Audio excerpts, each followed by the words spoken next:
का जड़ कर्म चेतन बंधकारु कर्म के अवसान का कह कर स्वरूप यथार्थ जग का जो किया उपकार है उसके लिए जिन वाणी माँ को वंदना शत बार है वंदना शत बार है वंदना शत बार है।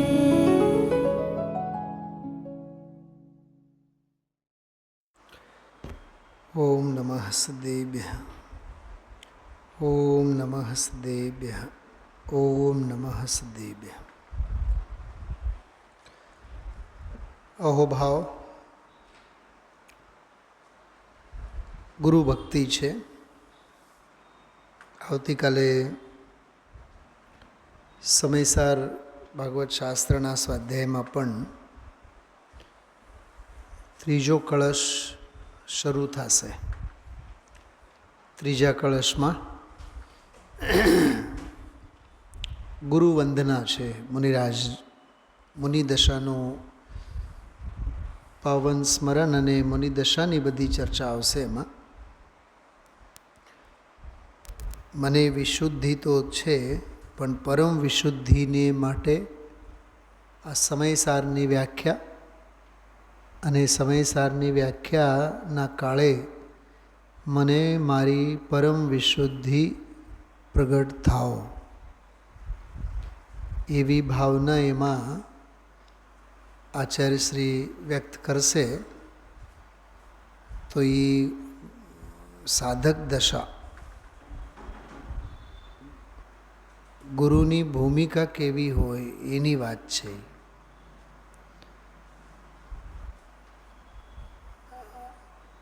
બીજો જે શ્લોક છે સરસ્વતી વંદના શાસ્ત્ર સ્તુતિ દેવ શાસ્ત્ર અને ગુરુ ત્રણની વંદના છે ને મંગલાચરણના શ્લોકો છે. તો બીજો જે શ્લોક સરસ્વતી એટલે જીનવાણીની વંદનાના ભાગરૂપે આજે મૂળ શ્લોક અને એની ટીકા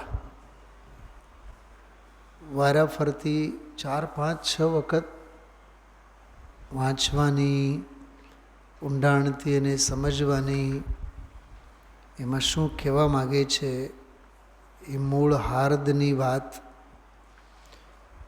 ખૂબ તળિયેથી સમજવાની કોશિશ કરી. તમે એક વાત બહુ આંખે વળગી કે પૂર્ણ પ્રત્યક્ષ જાણનાર કેવળ જ્ઞાન તો સાક્ષાત અનેકાંતમય મૂર્તિ છે જ. ભાવ શ્રુત જ્ઞાનરૂપ પરોક્ષ રૂપે જાણનાર શ્રુત જ્ઞાન સાધક દશાનું પરોક્ષ રૂપે જાણે છે. એટલે એ અનેકાંત મૂર્તિ ધન્ય છે. અને આ વચન ગોચર અને વચન અગોચર બે ભેદ એમાં કર્યા.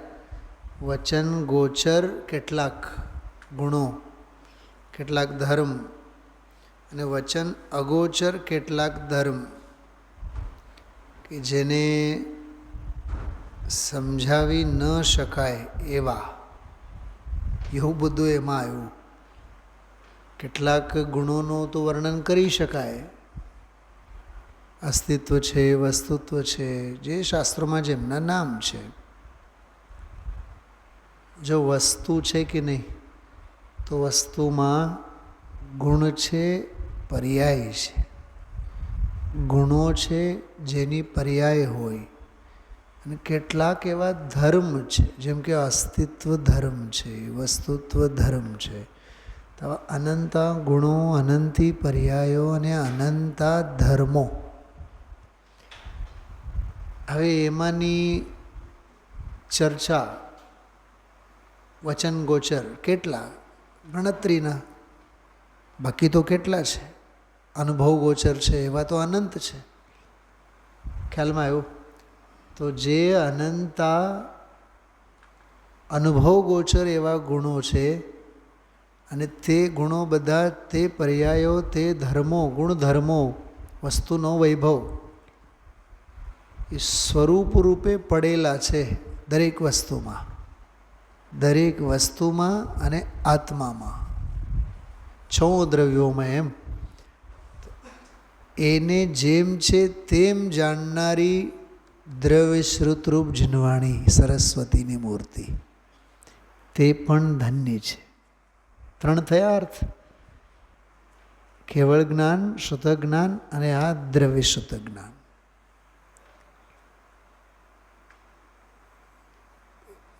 કાલે સવારે, આવતીકાલે હજી વિસ્તારથી લેશું આપણે. મને એક વિચાર આવ્યા આજે.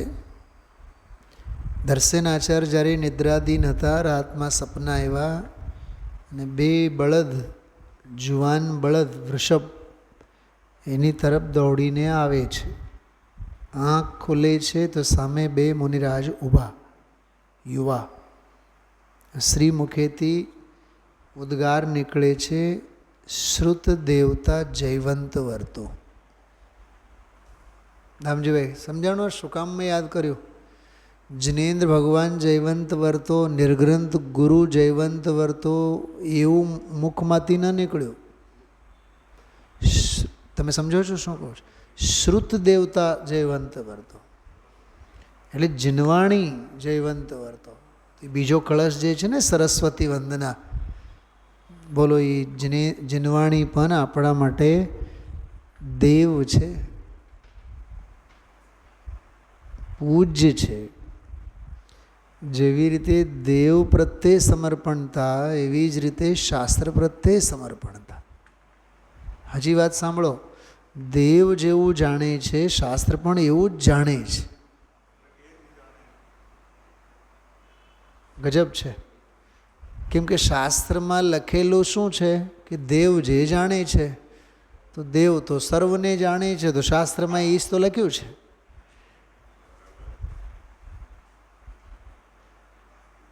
ત્યાં સર્વજ્ઞ છે દેવ સ્વરૂપે, અહીંયા સર્વજ્ઞની કથા છે. અરે ઓરિજિનલ ડોક્યુમેન્ટ્સ જેવું જ કામ કરે છે કે નહીં ઝેરોક્સ પણ? તો સમજો કે આ ઝેરોક્સ છે કોની પણ? કે સર્વજ્ઞની. એટલે વિચાર કરો, જીનવાણીનું પૂજ્યપણું, શાસ્ત્રનું પૂજ્યપણું કેટલી ગરિમામય વસ્તુ છે. ગુરુદેવશ્રી બોલ્યા, આજે બોલ્યા, ગઈકાલે તો ખાસ બોલ્યા. 18મી વાર ચાલે છે ને, તો ઘણું બધું તો ખ્યાલમાં તો આવવું જોઈએ ને એને. આ તો 18મી વાર વંચાઈ છે, હવે તો ખ્યાલમાં આવવું જોઈએ ને. એમ ટકોર કર્યું ગુરુદેવશ્રીએ. ચલો, મેં 8 મિનિટની આ વાત શા માટે કરી કે 2 દિવસ તો દેવ વંદનામાં ગયા, આજે અને આવતીકાલ હજી શાસ્ત્ર વંદનામાં, અને આવતીકાલે ગુરુ વંદના શરૂ થશે, પૂરી થશે. દેવ, શાસ્ત્ર અને ગુરુ ત્રણેયને વંદન કર્યા. એમાં જે ગુરુ છે, જેની વાત આવતીકાલે 3જા કળશમાં આવશે, દૃષ્ટિ પૂર્ણતાની, પ્રગટ પર્યાયમાં અપૂર્ણતા, શુદ્ધિની વાત છે. પૂર્ણતાની અપેક્ષા એટલે પૂર્ણ શુદ્ધિની અપેક્ષા. પર્યાયમાં અપૂર્ણતા એટલે શુદ્ધિની જ અપૂર્ણતા. પ્રગટ શુદ્ધિ અપૂર્ણ છે એમ સમજો ને, કે સંવર અને નિર્જરા છે, મોક્ષની અપેક્ષા છે, પૂર્ણતાની અપેક્ષા. આવી જેને ભાવના હોય એને મુનિ કહેવાય. ન હોય એને પાપી કહેવાય. સમજાણો? બહુ અદ્ભુત વિષય છે, બહુ રોમાંચિત થઈ જવાય છે.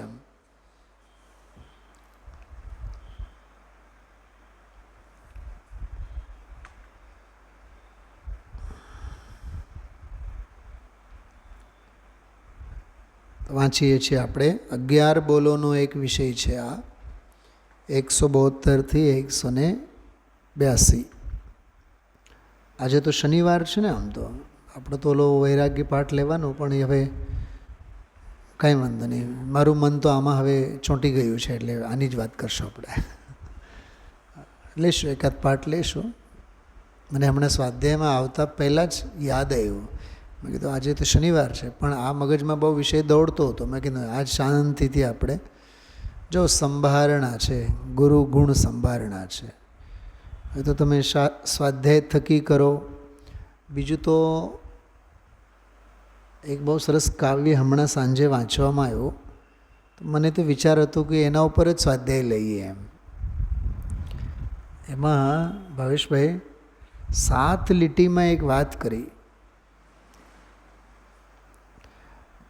મા બાપ અમારાથી રિસાઈ જાય, બાયડી રિસાઈ જાય, સગાવાલાઓ રિસાઈ જાય, સંપત્તિ રિસાઈ જાય, ગુરુજનો રિસાઈ જાય, વૈદ્યો ડૉક્ટરો રિસાઈ, બધા એની લાઈન લાંબી લિસ્ટ કરી 7 લીટીમાં.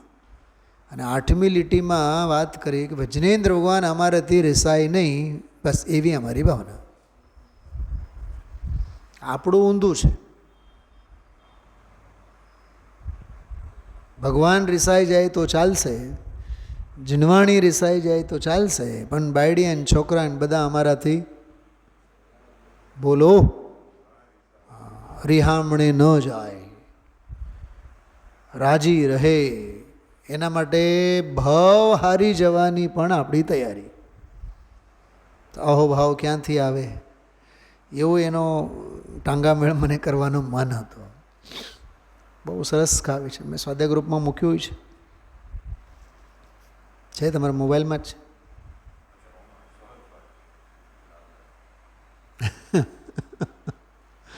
હા, આવું કોઈ આમ ડાયમંડ હાથમાં આવે ને એટલે મારા તો આમ તાર આમ ઝંઝની ઉઠે. 5, 6, 10 વખત નહીં વાંચું ત્યાં સુધી મને ચેન નહીં પડે. હા, આટલું સરસ છે. જો સાંભળો તમે લોકો, પછી તો સ્ક્રીન ઉપર મૂકશો, આપણે સહજ થાય ત્યારે લેશું. કેવળ સાંભળો એક અહોભાવની મસ્તી કેવી હોય છે.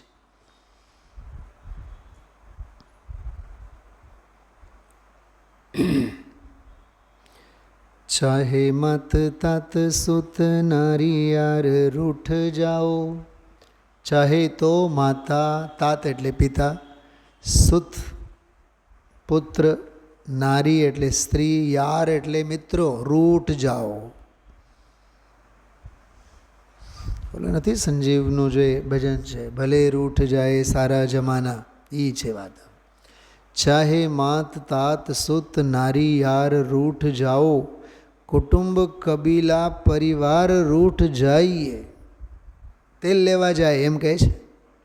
મારું હાલે તો ગુજરાતીમાં અનુવાદ કરું ને તો ઉપર હેડિંગ લખું, તેલ લેવા જાય.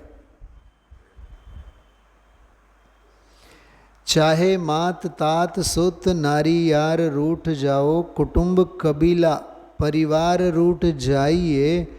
रूठ जाओ चाहे क्यों न राजा राव साहूकार. પૈસાવાળા મારાથી રૂઠ જાય તો મને કંઈ ફેર નહીં પડે એમ કહે છે. સમજી ભાઈ, પૈસાવાળા હશે તો એની ઘરે, રાજા પણ હશે તો એની ઘરે એમ. ચાહે દેશવાસી, ભલે ને દેશવાસી બધા મારા રિસાઈ જાય. ચાહે દેશવાસી પૂરવાસી, પૂરવાસી એટલે નગરના જ્યાં જે લતામાં આપણે રહીએ, રૂઠ જાઈએ. ચાહે જાતિ બિરાદરી, રૂઠો આખી જ્ઞાતિ રિસાઈ જાય, પટેલ કોમ આખું રિસાઈ જાય એમ કહે છે. હા, ઘણા બહેનો આ સાંભળે એટલે એમ છાતી ગદગદ ફૂલે. જે તમારા એ એરિયામાંથી બધા બહેનો અને ભાઈઓ, ભગવાનજીભાઈ જેવા બધા જોરદાર જીવો, હા, જે ઘણાઈને પરિવારનો તો વિરોધ તો કેટલો ઝીલવું પડ્યું છે ને. આ બધી દીકરીઓ ઘણી કુંદન અને આ બધી જયશ્રી અને આ બધી જે દીકરીઓ છે, જે ઘર પરિવારમાં એ પરિણ્યા છે એ કંઈ સાનુકૂળતા તો હતી જ નહીં ને. આર્થિક સદ્ધરતા ઠીક છે, એ તો પુણ્ય પાપ પ્રમાણે, પણ ધાર્મિકતાનું પૂરેપૂરું દારિદ્ર્ય હતું સંયોગે. પણ શ્રદ્ધાએ તો પૂરેપૂરી સદ્ધરતા હતી, ટકી રહ્યા. તો ચાહે જાતિ બિરાદરી રૂઠો પંચ ચૌધરી હું. ચૌધરી, પંચ ચૌધરી એટલે ગામના પંચ, બધા સત્તાધારીઓ, બધા ગ્રામ પંચાયતના બધા પંચાયત કરનારા. હાકીમ હુકામ ચાહે સારે રૂટ જાઈએ. હાકીમ એટલે વૈદ્ય, ડૉક્ટર. સાધુ સંત, હવે જો હજી બહુ સરસ વાત કરે છે. ભલે ને સાધુ પુરુષો પણ અમારાથી રિસાઈ જાય. સાધુ એટલે કહેવાતા સજ્જનો, સાધુ એટલે મુનિરાજ નહીં. સાધુ સંત જંત્ર મંત્ર વાદી સબ રૂઠ જાઓ. આ થઈ 7 લીટી. હવે કહે છે એક જીન દેવ મોસે તું રૂટો ચાહીએ. બસ હે જિનેન્દ્ર ભગવાન, તમે અમારાથી નહીં રિહાઓ, અમારી એટલી ભાવના છે. મને આ વાત માટે પણ બહુ સ્પર્શી, બહુ અંદરમાંથી મને લાગી આવી કે સમય સાર્જમાં એક બહુ સરસ પ્રકરણ આવે છે છેલ્લે. જે જીવ જગતનો કે 6 કાય જીવોનો પરનો કર્તા માને છે, જ્ઞાતા હોવા છતાં કર્તા માને છે, એ જિનાગમનો અને જિનવાણીનું ઉલ્લંઘન કરે છે. સમજાણો? એટલે એને શ્રુતિનો કોપ સહન કરવું પડશે. શું સમજાણું ભાવેશભાઈ? તમને આ વાત જો સમજાઈ જાય ને, જીવન ઠંડી બની જાય તમારું. શ્રુતિ એટલે શું? જિનવાણી, જનશાસન. તો શ્રુતિનો કોપ સહન કરવું પડશે. જેમ કૈકેયીના કોપે રામચંદ્રજી જંગલમાં રખડ્યા,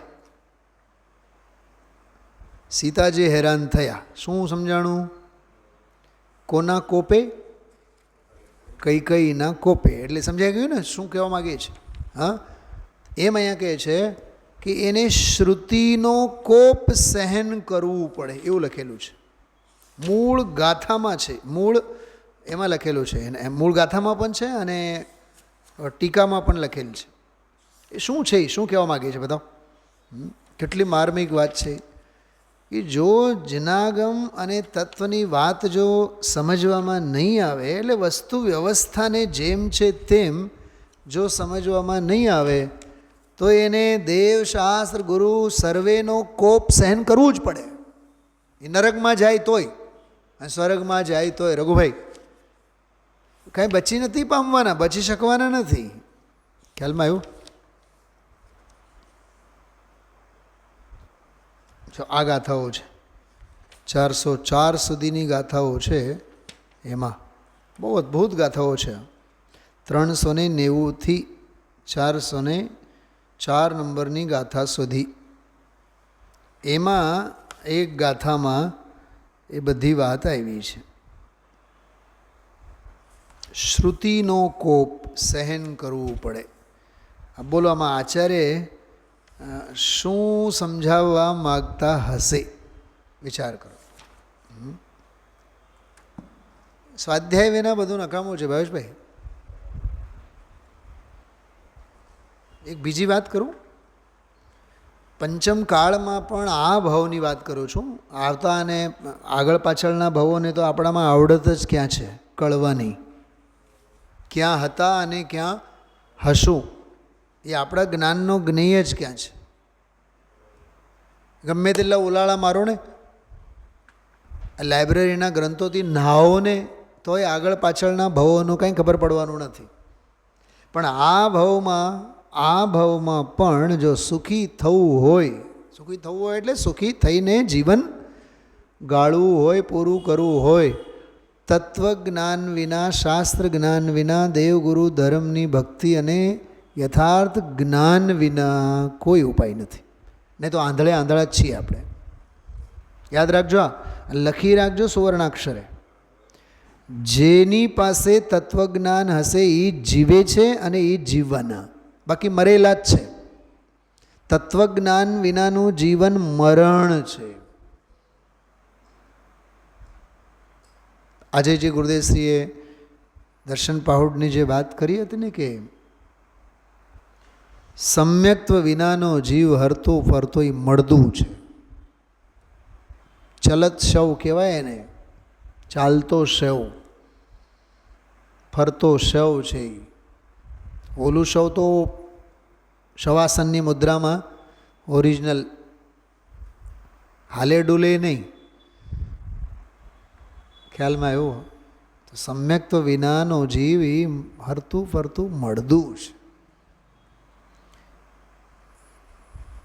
એટલે થોડુંક એ સમયસારના વિષય સાથે આ વાત સાંકળીને હું વાત કરું છું.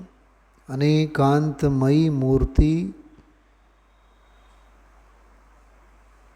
પ્રકાશતામ જૈવંત વર્તો આશીર્વચન. જૈવંત વર્તો એમ કંઈ આપણા આશીર્વચનથી જીવે છે એમ નહીં. એ જીવે છે અને કહેવાનો આપણને લાવો મળે છે. એ સૌભાગ્યની વાત છે. સમજો સાક્ષાત જિનેન્દ્ર ભગવાનનો પણ સમોશરણ ચાલતું હોય તો આપણે જય જયકાર કરતા હોય. ઠીક, આપણે બધા જય જયકાર કરતા હોય તો આપણી મહેરબાની છે એના ઉપર કે એ જય જયકાર વર્તે કરે, જય જયકાર એમનો વર્તે છે માટે આપણને લાભ મળે છે કે જય જયકાર કરો. આપણા જય જયકારની એમને ક્યાં લાચારી છે?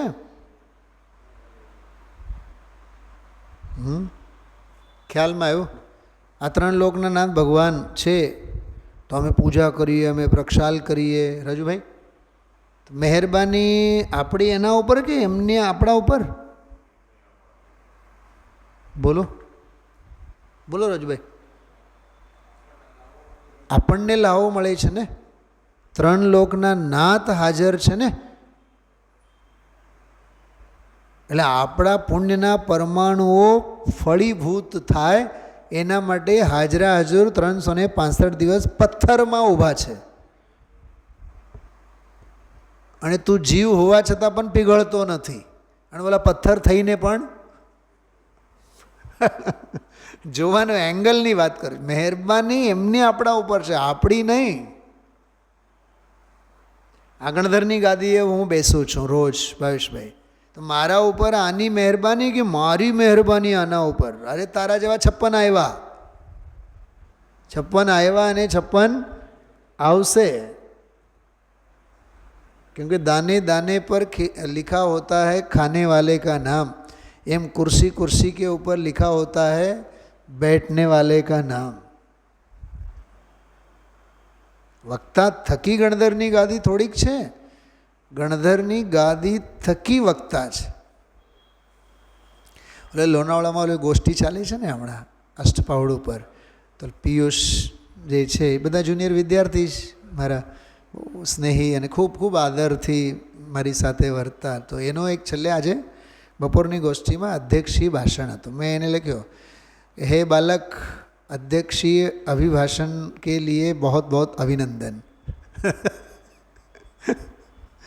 तो એને પછી वॉइस मैसेज मोकलो, भाई साहब आपके पास से ही सीखे हैं, लेकिन पिता जब अपने बेटे को पुचकारता है तो बहुत अच्छा लगता है. आपकी 2 पंक्तियाँ लेकिन मेरे उत्साह को और बढ़ाने में निमित्त हुए.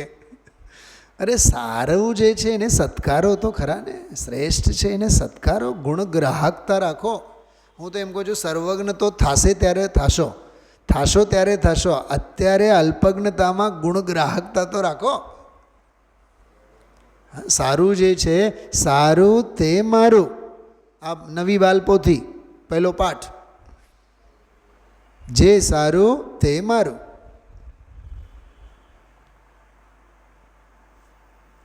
ખ્યાલમાં આવે છે? હા. એટલે આ શાસ્ત્ર વંદના અને આવતીકાલ સવારે જે ગુરુ વંદના, શું ગુરુનું સ્વરૂપ, શું નિર્ગ્રંથ સંતનું સ્વરૂપ,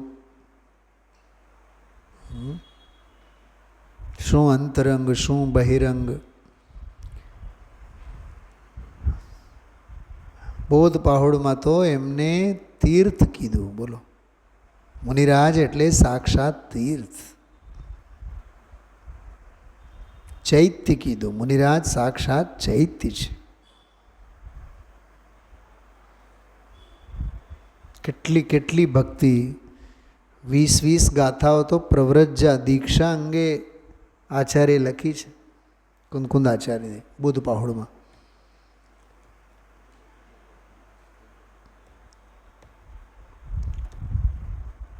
બોધ એટલે જ મુનિરાજ. શું કીધું? જો એક દાખલો સાંભળો. ઇમેજિન કરો ભાવેશભાઈ, તમે બસમાં બેઠા છો, તમારી સીટની બાજુમાં જ વિવેકાનંદ આવીને બેઠા છે. મારો પ્રશ્ન છે, સાક્ષાત વિવેકાનંદ છે કે સાક્ષાત દેશભક્તિ છે? હા, સમજાય છે? ખુમારી, દેશદાજ, દેશભક્તિ, જુવાની જેને કહીએ એમ. હા, લાવો જ્વાલામુખી ફાટતો હોય એમ, તમતમતો ચહેરો અને જે જુસ્સો અને આત્મ, ક્યાંય નમાલાપનો નખમાંય ન હોય. સાક્ષાત વિવેકાનંદ નહીં દેખાય. સાક્ષાત શું દેખાય એમાં? કસુંબીનો રંગ નહીં દેખાય એમાં. હા, સમજાય છે? એમ સોનગઢ આપણે જઈએ છીએ અને આપણી બસ, આપણી સીટની બાજુમાં જ સ્વામીજી આવીને બેઠા. પછી પૂછો, ક્યાં જાઓ છો? સોનગઢ જાઉં છું. કાં? ત્યાં કોણ છે? અમારા કાનજી સ્વામી ગુરુદેવ, એમની સાધના ભૂમિ છે. એમ? હાલો હું અહીં આવું તમારી હારે. પછી ખબર પડી, ઓહો હો, આ તો સાક્ષાત. તમે કલ્પના કરો, એ ક્ષણની કલ્પના કરો. ત્રીજી વાત સાંભળો. કરાચીથી કલકત્તા ટ્રેનમાં ગાંધીજી જતા હતા, ગાંધી ડિવિઝનમાં, જનરલ ડબ્બામાં. આખું ટ્રેન ભરેલ, ડબ્બામાં બધા જુવાનીઓ બધા પડાપડી. કલકત્તા, હા, ત્યાં આંદોલન હતું અને ત્યાં ગાંધી બાપુ અધ્યક્ષીય ભાષણ કરવા માટે જતા હતા. જુવાનીઓની બેસવા માટે ક્યાં જગ્યા મળે નહીં ટ્રેનમાં. ગાંધી બાપુ થોડાક લાંબા થયા હતા, થાકેલા. એક બે જુવાનીઓ આવીને કીધું કે ઘરડા તને અકલ નથી, ઊભા થઈ જાઓ. 4 જણાની જગ્યા તમે ઘેરાઈને એકલા પડ્યા પાથર્યા છો. તો ઊભા થઈ ગયા ગાંધીજી. તો સરળ સજ્જન પુરુષ બેસી ગયા. ટ્રેન ઊભી થઈ, ત્યાં ગાંધી બાપુ ઉતર્યા અને આખું ગામ માળા પહેરાવવા માટે પડાપડી કરે. ઓલા જોતા રહી ગયા કે આપણે જેને સાંભળવા જઈ રહ્યા છીએ એની સાથે આપણે આવી તોછડાઈ કરી. એટલે એમ કલ્પના કરો, જે આપણો આદર્શ છે એ વ્યક્તિ, એ આદર્શ વ્યક્તિ, એમ નિર્ગ્રંથ મુનિરાજ.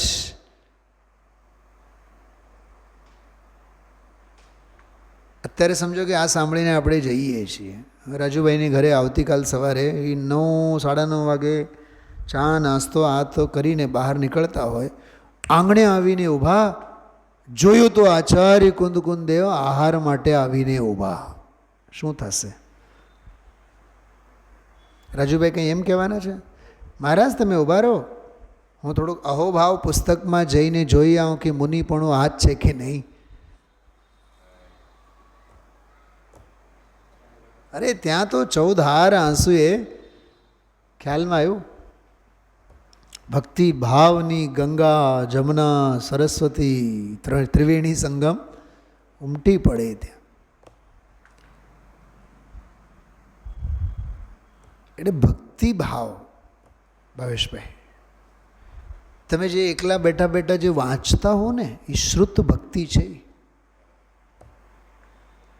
ગામ ભેગું થાય પછી નાચીએ એ ભક્તિ ભક્તિ કાંઈ છે જ નહીં, તાંડવ છે વગર પંચકલ્યાણકે.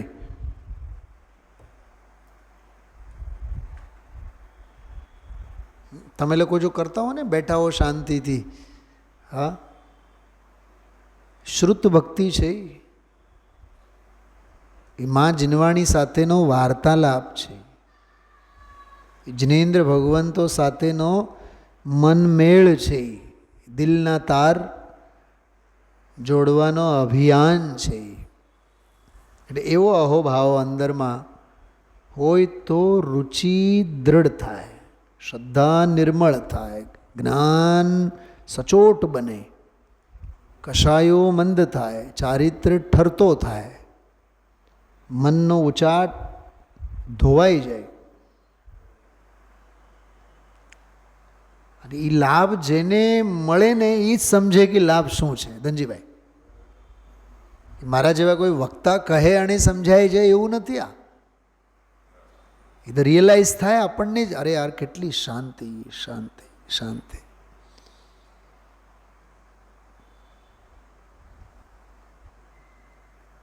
બહુ અદ્ભુત છે બધું. એમને એમ નથી મહિમા ગાયો ને, દેવ શાસ્ત્ર ગુરુ. હા, એટલે મને થોડુંક ઓલું જયતું શ્રુત દેવતા એ મને યાદ આવ્યું આજે. બહુ સરસ્વતીને વંદના જે કરી બહુ અદ્ભુત છે. ચલો 11 બોલ છે, હું વાંચું છું. 11 બોલો. વિસ્તાર તો પછી આપણે કરશું, પણ સમગ્રલક્ષી અભ્યાસ વાંચન થાય. પહેલાં સંદર્ભ ગ્રંથોની વાત કરું. બૃહદ દ્રવ્ય સંગ્રહમાંથી, બેનશ્રીના વચનામૃતમાંથી, છડાળા અને અષ્ટપાહુડ, જો અષ્ટપાહુડના પ્રવચનમાંથી, કાર્તિકીયાનુપ્રેક્ષામાંથી, દ્રવ્ય દૃષ્ટિ જિનેશ્વરમાં એક સંકલિત બોલ, અને 1951માં સદગુરુ પ્રવચન પ્રસાદ. બોલો 1951, 1951. 50 અને 26 કેટલા થયા? 76, 75, 74 વર્ષ પહેલાંના સંકલિત પ્રવચનોમાંનો એક બોલ. એવી રીતે આમાં બૃહદ દ્રવ્ય સંગ્રહમાંથી ઘણા છે. 2 બોલ છે. વચનામૃતમાંથી એક છે, છડાળામાંથી 1, 2, 3 છે, અષ્ટપાહુડમાંથી એક છે, કાર્તિકેયાનુપ્રેક્ષામાંથી એક છે. બૃહદ દ્રવ્ય સંગ્રહમાંથી 3 બોલ છે આમાં. ચલો બધા બોલોનું વાંચન હું કરું છું, સાંભળો. 172 નંબરનો બોલ, 172 થી 182, 11 બોલ છે. दिगंबर मुनि दशा का स्वरूप त्रिकाल एक ही प्रकार का है.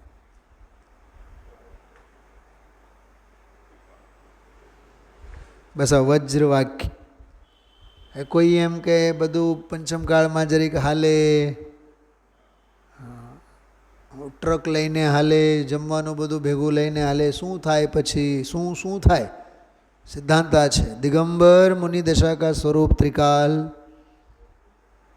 ચોથો કાળ હોય કે પાંચમો કાળ હોય, એક જ પ્રકારનો હોય છે, એમાં બાંધછોડ હોય નહીં. जिसे आत्मा का साक्षात्कार हुआ है अनुभवी, जिसे मन वाणी एवं रागादि से रहित अमृत का अनुभव हुआ है वह मुनिपना है. जो अनुभव गर्भित मुनिपनानी बात. मुनि एक अंतर मुहूर्त में, એટલે દરેક અંતર મુહૂર્તમાં એમ स्वभाव में डुबकी लगाते हैं. हरेक अंतर मुहूर्तમાં स्वभावમાં डुबकी मारे. पर का त्याग, संसार का त्याग, अर्थात विकार की रुचि और आसक्ति का त्याग. કેટલું સરસ લખ્યું છે. પરનો ત્યાગ, સંસારનો ત્યાગ, એટલે વિકારની રુચિ અને આસક્તિનો ત્યાગ. એનું નામ મુનિપણું. જો એકને એક વાત પણ સમજાવવાની રીત જુઓ તમે. गुण का सागर भगवान गुण का अगाध सागर जिसके तल में दृष्टि पहुँच गई। आ तो वचनामृतમાં ઘણું આવ્યું છે, તળિયા તપાસે અને ધ્રુવને સ્પર્શે ને એવું બધું કેટલું આવ્યું છે. ગુણોનો સાગર ભગવાન, ગુણોનો અગાધ સાગર, જેના તળમાં દૃષ્ટિ પહોંચી જાય અને દૃષ્ટિ ધ્રુવને પહોંચી જાય એટલે પહોંચી વળે, ત્યારબાદ જેની સ્થિરતા થાય એનું નામ મુનિપણું. જો આ વાત ત્યાં જ આવે સીધા, મુનિપણું એને કહેવાય, મુનિ દશા. એટલે બાહ્ય નગ્નતા અને આ મુંડન એ કોઈ મુનિની વ્યાખ્યામાં આવતું જ નથી. એમ હોય એ ક્રિયા હોય પણ એ કાંઈ સાચું મુનિપણું નથી. એમ तेरा स्वरूप देख भाई, वह सिद्ध समान प्रभु है, उसकी अनुभूति देख, अनुभूति को देख कर ऐसी भावना कर, मुनिपने की भावना कर. आ तो हमणां वचनामृतमां आवेली वात छे. आ मुनिपनानी भावना कर. एम जहाँ स्वभाव की शांति की स्फुरना हुई, प्रकट थई शांति, वहाँ बाह्य के प्रतिकूल प्रसंगों में अरुचि नहीं होती. तो शू रुचि होय? प्रतिकूल प्रत्ये अरुचि न होय. शू कीधुं? प्रतिकूल प्रत्ये अरुचि न होय એટલે દ્વેષ ન હોય. प्रतिकूल परिस्थिति होय પણ એ જ્ઞાનનો જ્ઞેય હોય. કેટલું સરસ છે આ, સમજવાની રીત કેવી સરસ છે. અને અનુકૂળ હોય તો રાગ ન હોય એ સમજી લેવાનો, ये ज्ञानનો જ્ઞેય છે. ऐसा जो वीतराग भाव, जो વાત ક્યાં આવી, એવો જે વીતરાગ ભાવ તે મુનિરાજનો પરિસહ જય છે. એટલે પ્રતિકૂળતામાં અણગમો નહીં થવો, અનુકૂળતામાં રાગ અનુરાગ ભાવ ન થવો, એનું નામ પરિસહ જય છે. એટલે પરિસહ જય વાળો કે एंगल. आचार्य उपाध्याय साधु के आहार की विधि एक ही प्रकार की है.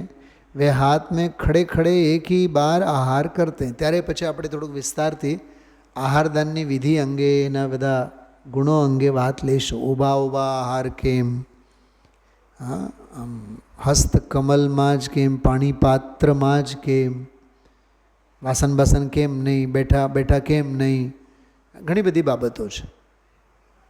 એટલે આહાર અંગે જો ઇમ્પેક્ટ છે, અંતરંગ બહિરંગ શુદ્ધિ, એની બધી વાત. 180 नंबर बोल. संत तो भीतर आनंद के झूले में झूलते हों, जेना दर्शन, जो शू कहे छे, जो जेना दर्शन, जिनके दर्शन बड़े भाग्य से प्राप्त होते हों.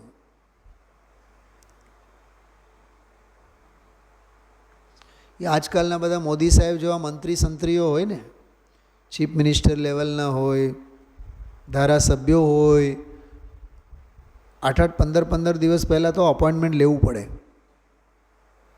અપોઇન્ટમેન્ટ લેવું પડે ને, જેમ કે પીએમની વાત કરી, પીએમઓ ઓફિસમાંથી મહિનાભર પહેલાં અપોઇન્ટમેન્ટ લેવું પડે. એક્ઝેક્ટ એ ટાઈમે જ ત્યાં હાજર રહો અને એટલી જ મિનિટ મળશે. સમજો હું શું કહેવા માગું છું. એમાં મુનિરાજના દર્શન થવા એ મહાભાગ્યની વાત છે.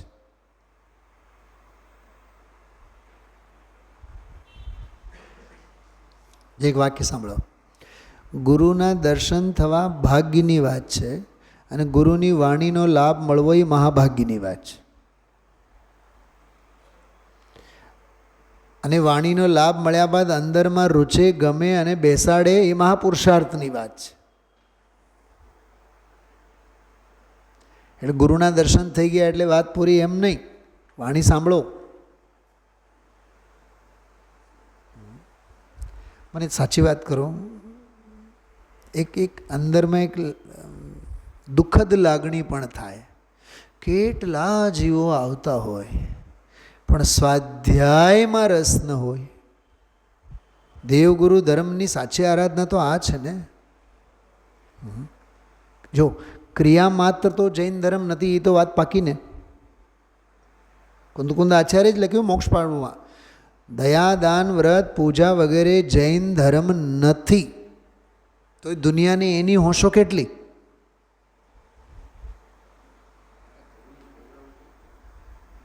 તત્વની દૃષ્ટિ કરો, તત્વાભ્યાસ કરો.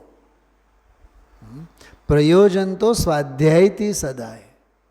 ઓલા તો બધા આયોજનો છે, તોય ક્રિયાકાંડ પ્રત્યે જીવોની દોડ કેવી છે બધી.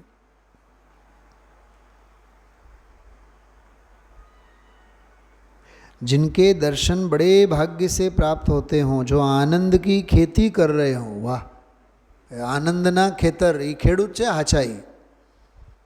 ખેતર કહેતા પ્રદેશ, આત્મા પ્રદેશમાં એમ. वह धन्य दशा अलौकिक है.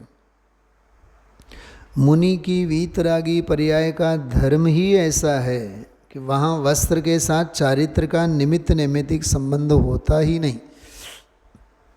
अंतरंगना चारित्र साथे वस्त्रों साथे शू लेवू देवू. ऐसी वस्तुस्थिति होने से श्रमणों अरहंत भगवंतों ने सर्व परिग्रह छोड़ा है. ऐसी ही मुनि मार्ग की अखंड धारा है. बोलो प्रवचन सार, प्रवचन सारनो प्रवचन है, एमानो अंश. अनंत सर्वज्ञ और वीतरागी संतों ने धर्म को जानने का यही मार्ग बताया है. वाह, आ एक बहुत जोरदार बोल है.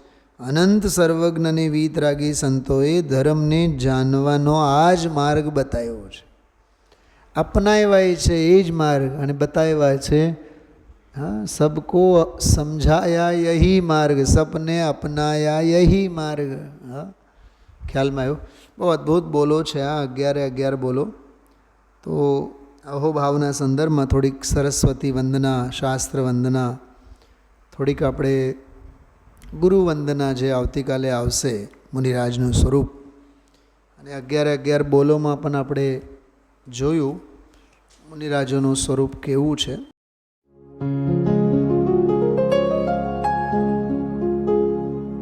निज निधि निज में बताए यह अनंत उपकार है.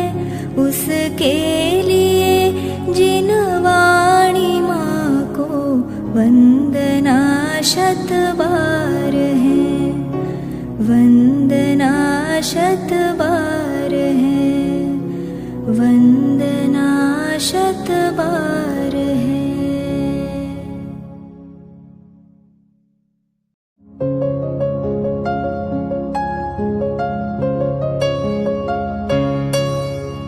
हे जिन वाणी भारती तो ही जपो दिन रैन, जो तेरी शरणा गहे सो पावे सुख चैन.